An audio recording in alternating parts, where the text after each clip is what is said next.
Le calme dans la tempête. Un pays ennemi attaque la France, l'état-major de la brigade d'infanterie de marine est engagé. Au cœur de la caserne à Beauville, 200 militaires préparent la riposte pendant 15 jours depuis une trentaine de véhicules.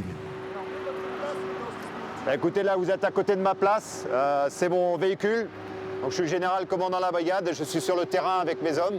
Un exercice organisé chaque année pour faire face à un conflit de haute intensité. Aujourd'hui, dans toutes les têtes, comme celle du général Hervé Pierre, résonne la guerre en Ukraine. Avec son lot de villes dévastées et ses tirs de canon. La haute intensité, quand je parle de violence, c'est aussi les dégâts que ça peut occasionner. Et là, allumez votre poste de télévision pour voir ce que ça donne dans l'Est. On est dans des ampleurs qu'on n'a pas connues depuis très longtemps. Donc se préparer à la haute intensité, ça ne veut pas dire qu'on va la faire, mais ça veut dire qu'on est en capacité de le faire. Alors, on vient vous embêter. Dans ce poste de commandement, des marsouins du régiment d'artillerie de la Landouée en Bretagne, en charge de l'espace aérien. November Delta 768.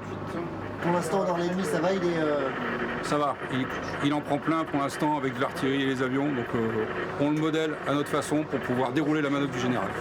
La 9e BIMA, c'est le RICM à Poitiers, le premier RIMA à Angoulême et 5 autres régiments dans toute la France, soit 10 000 militaires. Comme le chef de bataillon Raphaël, arrivé de Vannes cet été, il rejoint tout juste l'état-major. On a besoin de s'adapter au nouvel environnement dans lequel on arrive et puis au matériel qui commence à arriver dans l'armée de terre et à être opérationnel. Donc il faut que tout le monde soit au diapason. En cas de conflit, le pire ennemi est invisible. C'est le brouillage, l'interception des communications. Et ça aussi, ça fait partie de l'exercice.